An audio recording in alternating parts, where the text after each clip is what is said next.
지난 한 주간 여러분들은 어떻게 보내셨나요? 개인적으로는 좀 정신이 없었던 지난 한 주였습니다. 장례식을 두 번을 참석을 하게 됐고, 한 번은 이제 또 한 우연찮게 어디 방문을 했는데 거기에서 이제 한 분과 또 상담을 하게 되어졌습니다. 그래서 지난 한 주 동안 저의 마음속에 있었던 이제 하나의 고민이 있다면 여러분들도 늘 품고 있었던 고민 중에 하나일 겁니다. 그것은 바로 하나님은 왜? 라는 것이었습니다. 하나님은 왜? 하나님은 왜? 이게 이제 좋은 의미로 쓰기보다도 우리가 늘 우리의 삶 가운데 어떤 고난이 임할 때, 고난이 다가올 때 우리는 하나님 앞에 하나님은 왜? 라는 질문을 하게 되죠. 이 왜라는 질문은 그게 긍정적이보다는 부정적인 겁니다. 그러니까 저도 이제 좀 찾아오면서 또 어떤 방송을 통해서 보게 되면서 이 왜라는 단어가 이제 부정한다라는 뜻을 내포하고 있다라는 것을 이제 배우게 되었습니다. 그러면서 하나님 앞에 하나님은 왜라는 것은 어떤 이제 그 다가오는 고난 속에서 그 고난에 대한 어떤 부정적인 의미로 이게 왜 내게 왔는가라는 부분으로서 이제 그런 질문을 하게 되는데, 이제 지난 한 주 동안은 그 왜라는 질문은 뭐 저의 개인적인 어떤 저에게 오는 고난의 문제가 아니라 장례식을 좀 참석하면서 그런 질문을 하게 됐습니다.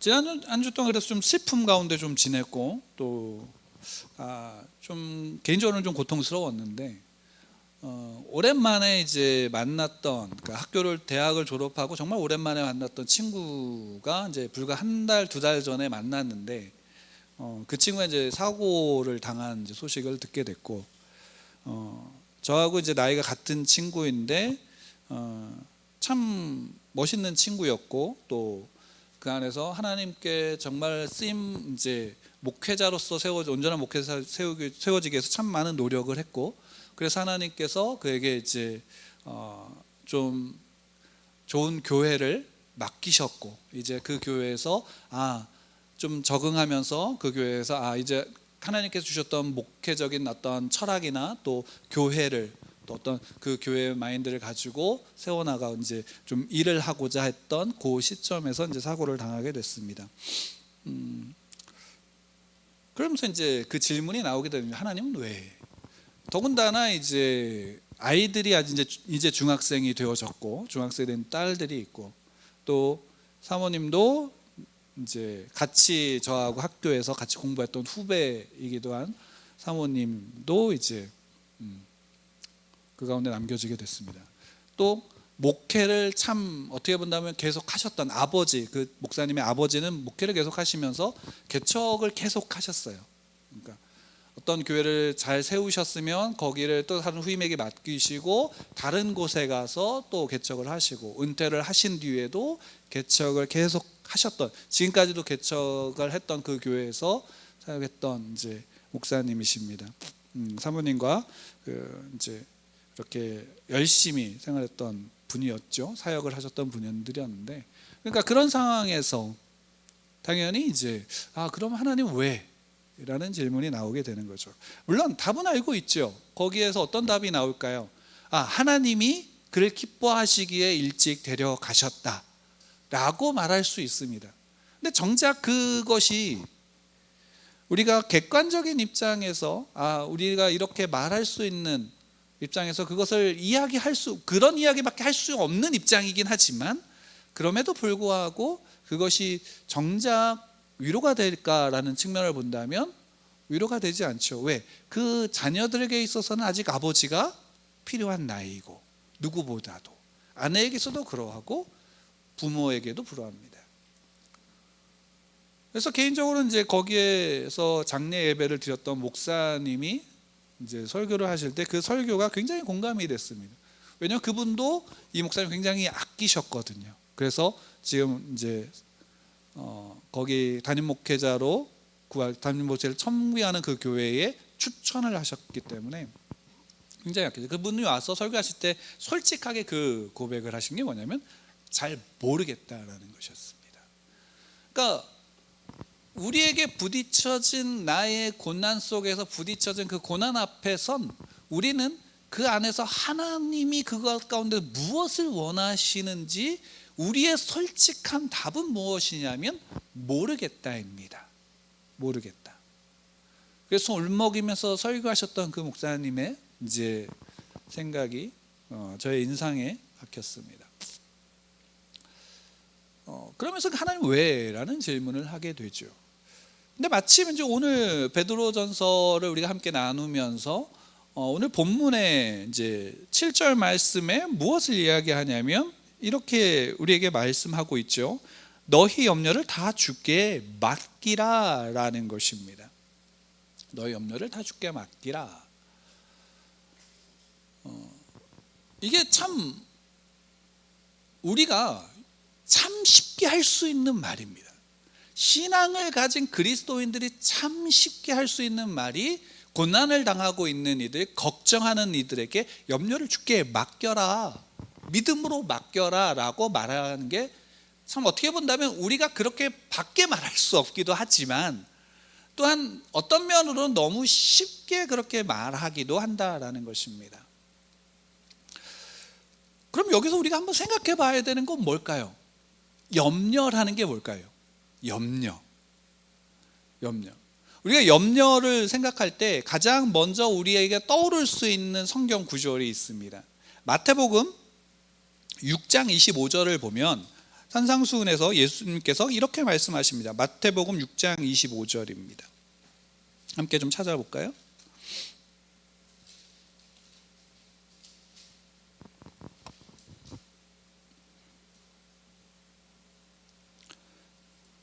함께 읽겠습니다. 시작.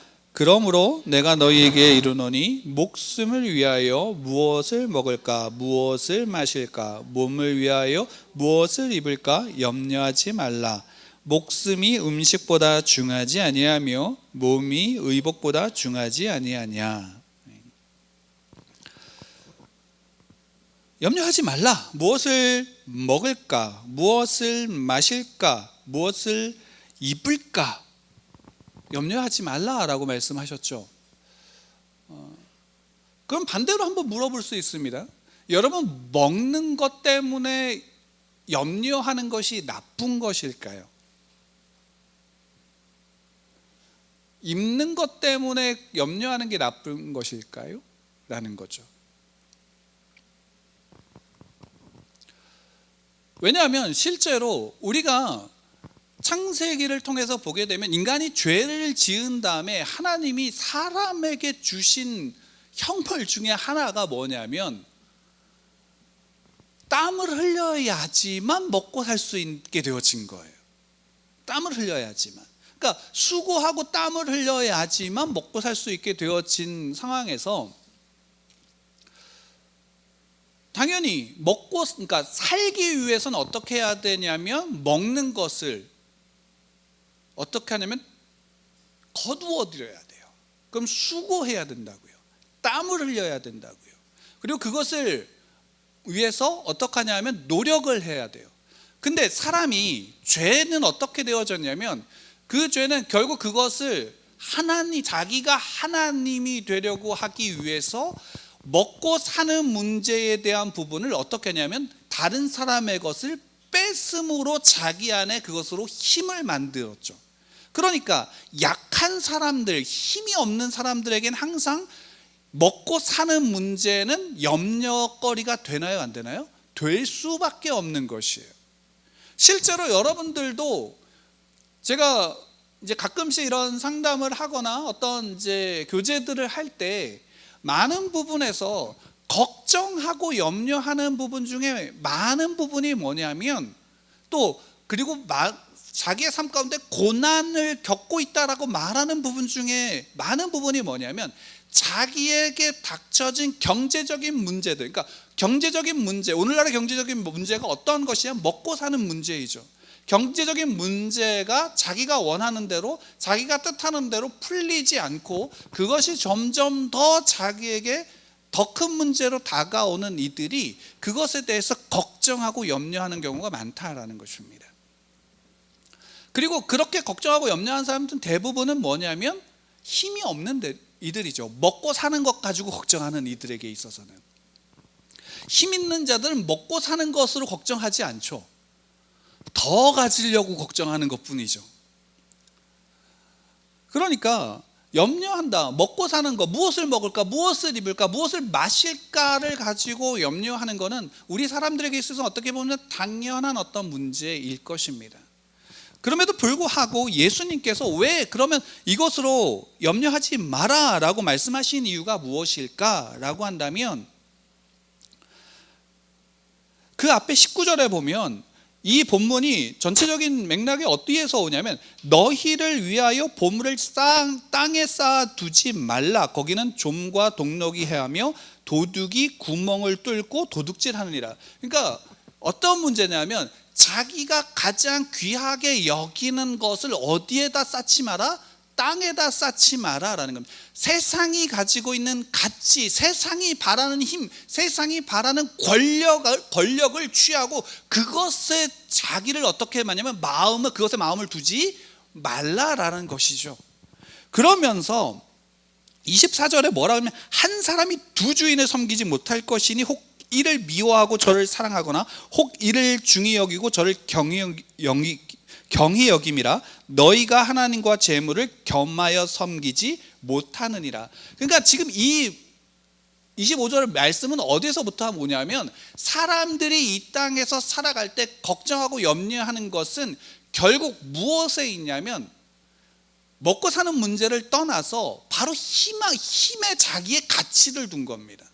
세상의 권력에 자기의 가치를 둔 것이고, 그것을 무엇보다 더 사랑한 것이면 하나님보다 그것을 더 사랑한 것입니다. 그렇기 때문에 예수님께서 야, 염려하지 마. 먹고 사는 것, 입고 사는 것, 너희가 살아가는 모든 것에 대해서 어떡하냐? 걱정하지, 염려하지 마라 라고 하는 것이에요. 왜?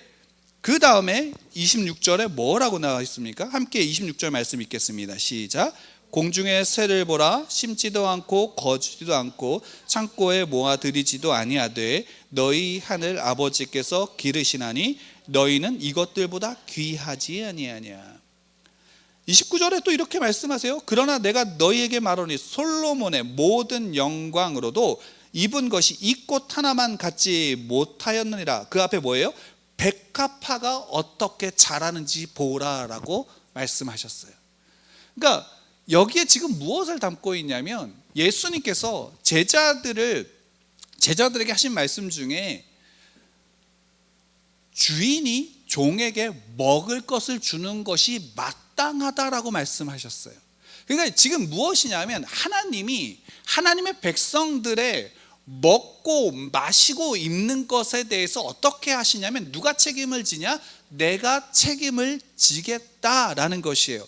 먹고 사는 문제에 책임을 진다는 것은 내가 먹을 것을 주겠다라는 의미가 아니라, 우리의 생과 사의 모든 것을 누가 책임을 지시겠다는 것이면 하나님이 책임지시겠다라는 것이에요. 여러분, 우리가 죽는 것은 좋은 것인가요? 나쁜 것인가요? 우리의 대부분의 인식은 죽지 않으려고 애를 쓰죠. 근데 실상 하나님 앞에 우리가 죽음을 두려워하는 것은 어쩔 수 없으나, 하나님이 책임지시겠다라는 것은 우리가 죽는 것조차도 하나님께는 무엇이 되냐면 하나님의 영광으로 그와 함께 하시겠다라는 말씀인 거예요.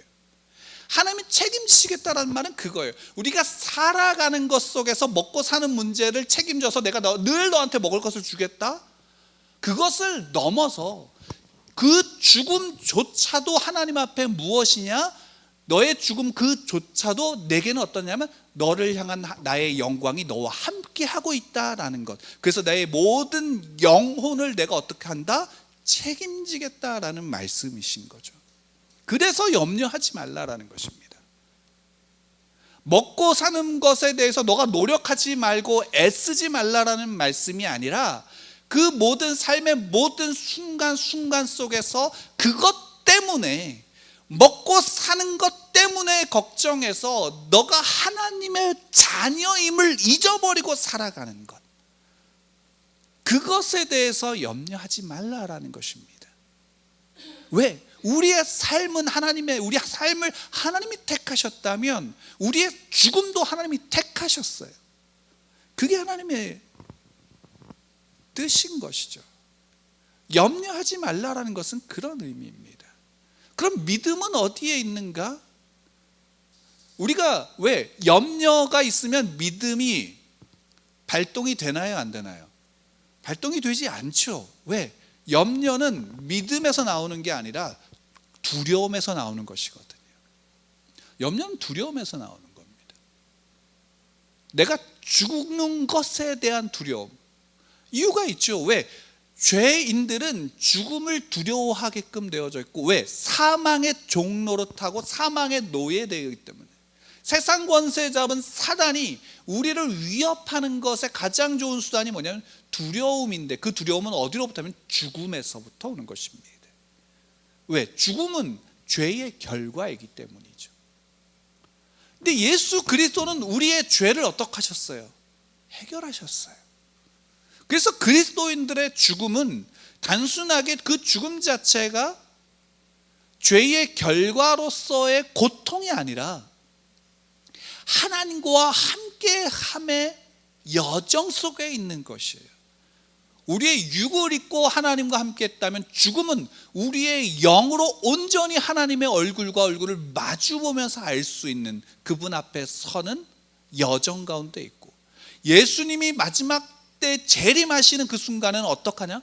우리가 다시 새로워진 온전한 부활의 육체를 입고 주님 앞에, 하나님 앞에 서는 온전한 하나님의 나라를 누리게 되어지는 겁니다. 이 여정 가운데 우리가 있다는 거죠. 그 안에 염려는 무엇이냐면 두려움으로 말미암은 겁니다. 왜? 이것이 없으면 우리가 죽겠다. 실제로 옛날에 이제 불과 몇십 년 전에는 진짜로 먹고 사는 문제가 죽음과 연관이 되어졌죠. 보릿고개가 있고 또 먹는 것에 대해서 피죽도 못 먹었던 시대들이 있잖아요. 그거 불과 몇십 년 전이죠. 근데 오늘날에는 먹고 사는 문제가 단지 내가 못 먹어서 죽는 사람들이 우리나라의 한정입니다. 우리나라의 한정. 우리나라에 얼마나 될까요? 물론 아직도 굶주리는 아이들이 있어요. 많이 있습니다. 근데 대부분은 어떠냐면 자기가 애를 신경을 쓰고 또 사회적인 시스템이 굶어 죽지 않게 하고 있어요. 그러니까 먹는 문제는 해결될 수 있는 차원이에요.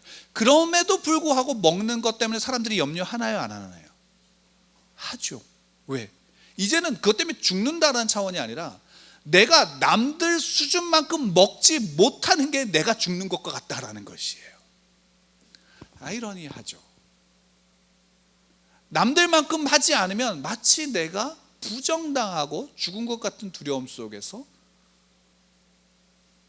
그렇게 걱정하고 두려워하고 공포에 떨고 있는 것이 오늘날 우리의 모습인 겁니다. 그래서 말씀하는 겁니다. 염려하지 마라. 사도 베드로도 마찬가지예요. 사도 베드로도 베드로전서가, 이 편지가 고난 가운데 있는 성도들에게 쓰여진 거라고 말씀을 드렸어요. 고난 가운데 있는 성도들은 지금 염려해야 돼요, 안 해야 돼요? 죽고 사는 문제 가운데서 세상적인 모습 속에서 걱정할 수밖에 없어요. 근데 지금 사도 베드로는 이야기하는 거예요. 뭐라고 얘기하냐면 7절에 너희 염려를 다 주께 맡기라. 이는 그가 너희를 돌보심이라. 그러면 초대교회 당시에 황제 숭배를 거부한 것 때문에 사람들의 성도들이 죽었다면 죽음으로 끝나는 것이고, 죽음이 우리에게 나쁜 것이라면 그건 하나님이 돌보신 게 아니잖아요.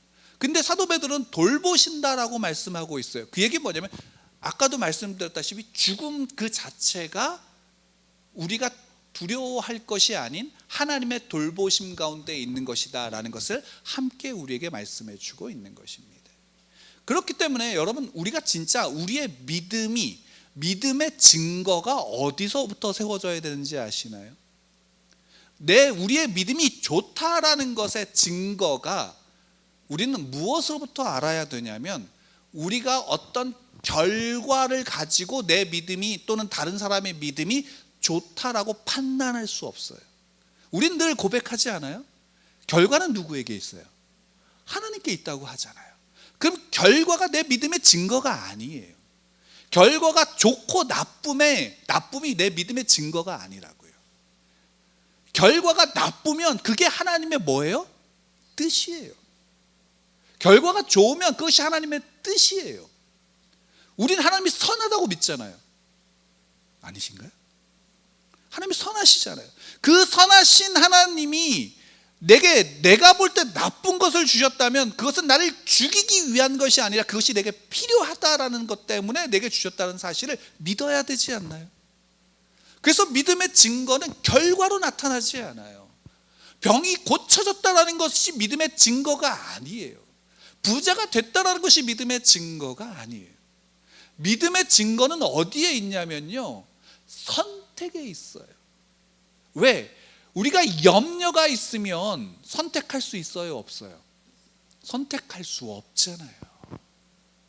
우리가 두려운 것을 선택할까요? 무서운 것을 선택할까요? 싫은 것을 선택할까요? 아니에요. 근데 성경은 그리스도인들에게, 성도들에게 요구하는 것이 뭐예요? 너가 싫은 것, 너가 두려운 것, 이것을 어떻게 하라? 선택하라라는 거예요. 그리고 그것이 대표적으로 그것이 무엇이냐? 섬기라는 것이에요. 여러분, 우리가 종이 되는 것을 좋아하는 사람이 있나요? 여러분, 우리가 지금의 시대야 종이라는 개념이 단순하게 누군가를 그래도 서비스한다라는 차원으로만 생각하지만, 이때 당시에 종이라는 개념은 어떤 것이냐면 노예의 개념도 있어요. 노예의 개념도 있어요.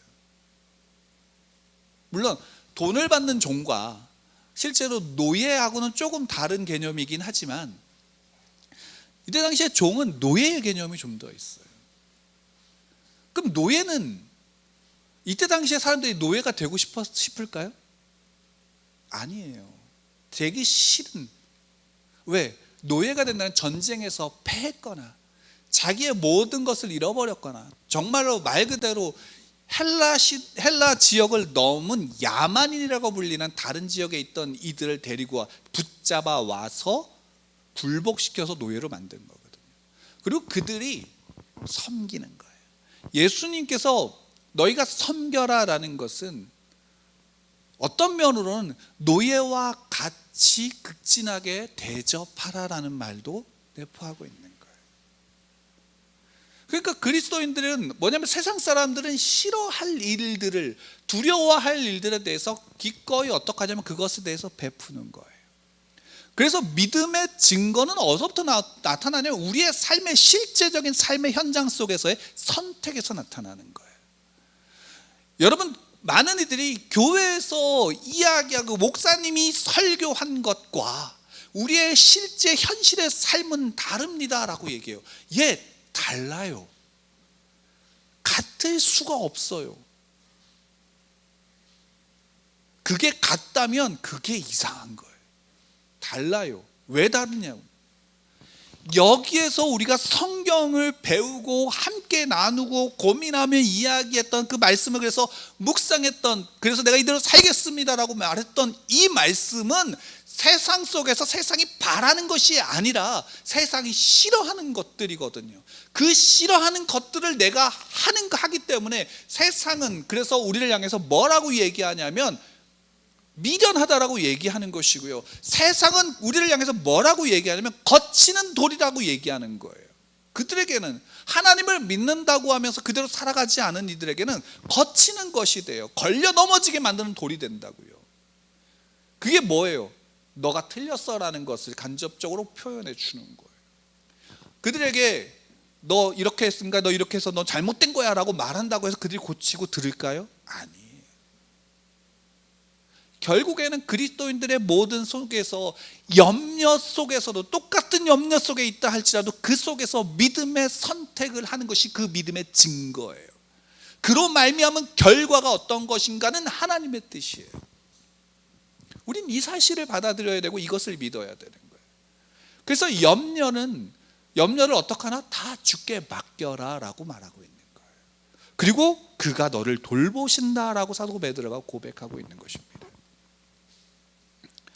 그 다음에 8절에 보면 뭐라고 있냐면 근신하라 깨어라 너희 대적마귀가 우는 사자같이 두루다니며 삼킬 자를 찾는다라고 말합니다.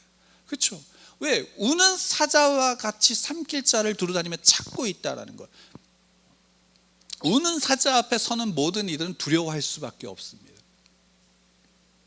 근데 그때 근신하고 깨어라라는 거죠. 무엇을 얘기할까요? 우리가 단순하게 24시간을 깨어 있으라는 것이 아니라 우리의 모든 순간 속에서 하나님 앞에서 그 믿음의 선택을 할 수 있도록 우리가 스스로 어떻게 해야 되냐면 준비해야 하는 것입니다. 왜 주의 말씀을 주야로 묵상하고 다 지켜라, 밤낮으로 그 말씀을 묵상하고 다 지켜라 라고 말씀할까요? 그 말씀 하나가 어떻게 하냐면 내 삶의 중심 속에서 모든 선택의 기준이 되어야 하기 때문입니다. 선택을 하는 것이 믿음입니다.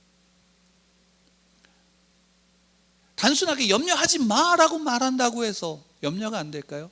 예를 들어서 지난주에 사고를 당했던 그 친구의 가족들을 향해서 많은 이들이 와서 위로를 합니다. 그리고 또 많은 이들이 걱정을 합니다. 저 사모와 아이들이 어떻게 살 것인가? 왜요? 담임 목사가 어떤 사고를 당해서 돌아가셨을 때 그 이후의 일을 알기 때문이에요.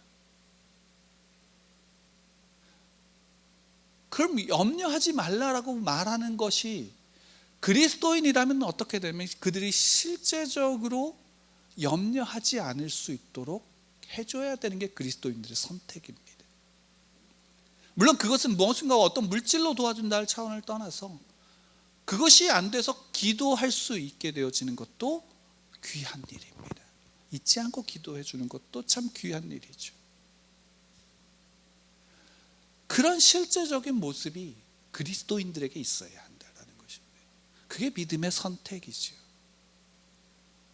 우리의 삶의 직장에서도 마찬가지입니다. 우리의 직장에서 우리는 어떤 선택을 하고 있습니까? 하나님의 뜻을 구할 때 그 하나님의 뜻 속에서 어떤 결과를 구하는 것보다 오히려 그 하나님의 뜻 속에서 믿음을 지키는 것이 하나님의 뜻임을 우리가 알고 그 속에서 그 믿음 안에서 어떡합니까? 믿음의 선택을 하는 것, 그것이 그리스도인들의 능력이요 그리스도인들의 힘이다라는 사실을 우리는 분명히 고백할 수 있어야 합니다. 그래서 데살로니가 전서 5장 18절에 보면 우리가 잘 아는 말씀이죠. 범사에 항상 기뻐하라, 쉬지 말고 기도하라, 범사에 감사하라, 이것이 그리스도 예수 안에서 너희를 향하신 하나님의 뜻이라. 항상 기뻐하고 쉬지 말고 기도하고 범사에 감사하라. 그 모든 순간 속에서 그 하나님이 나와 함께 하심을 믿고 그렇기에 기쁨으로 웃을 수 있는 것, 그렇기에 주 앞에 기도할 수 있는 것, 그렇기에 날 모든 순간에 감사할 수 있는 것, 내게 이루어진 모든 것에 대해서 감사할 수 있는 것이 하나님의 뜻이죠. 우리가 함께 봤던 베드로전서에서 보면 3장 17절 그 앞에 보면 3장 17절에도 이런 말씀이 있습니다. 우리가 함께 나누었던 말씀이기도 한데 함께 3장 17절 말씀 함께 읽겠습니다. 시작. 선을 행함으로 고난을 받는 것이 하나님의 뜻일진데 악을 행함으로 고난받는 것보다 나으니라. 선을 행함으로 고난받는 것이 뭐라고요? 하나님의 뜻이다라는 것입니다. 믿음의 선택 속에서 우리는 하나님의 선함을 가지고 나가야 하는 것입니다. 다른 사람의 선택을 왈가왈부하는 것이 아닌 나의 선택입니다. 그리고 다른 사람의 선택을 존중하고 그 결과로 말미암아 누군가가 고통받고 고난받는다면 그 옆에서 함께 그 손을 잡아줄 수 있는 것, 또 그 선택 속에서 그 고난을 이겨나갈 수 있도록 기도해 주는 것이 그리스도인들의 향한 하나님의 뜻이다라는 것입니다. 그러니까 이거죠. 결국에는 염려를 어떻게 하냐면 같이 나누는 겁니다. 하나님의 뜻 안에서. 그래서 하나님께서, 예수님께서 각 개개인에게, 야, 너와 나는 1대1의 관계야. 너하고 나하고 그 개인의 1대1로 너만 구원했어. 그러니까 너만 나한테 와 라고 하시지 않고 공동체를 만드신 거예요. 구약에는 이스라엘, 아브라함을 통해서 이스라엘이라고 하는 민족 공동체로 말미암아 구약의 교회를 세우셨다면, 신약은 예수 그리스도로 말미암아 그의 제자들로 어떻게 하냐면 교회, 더 온전한 하나님의 나라의 교회를 이 땅 가운데 세우신 거죠. 그래서 성도들이 함께 연합하는 것입니다. 그러면 그 안에서 염려는 어떻게 하냐면 반감되어지는 거죠. 염려는 대부분 어디에 있냐면 결과에 있습니다. 이것으로 인한 그 결과를 두려워하는 것이죠. 그것이 내게 어떤 해를 끼칠까라는 부분입니다. 근데 반대로 생각하면 그 결과가 하나님에 의한 것이라면 내게 어떤 것일까요? 죽음조차도 내게 좋은 것이 되는 겁니다. 우리는 그 하나님을 믿는 겁니다. 그래서 너희 염려를 주께 맡겨라, 그가 돌보신다라고 말씀하고 있는 것입니다.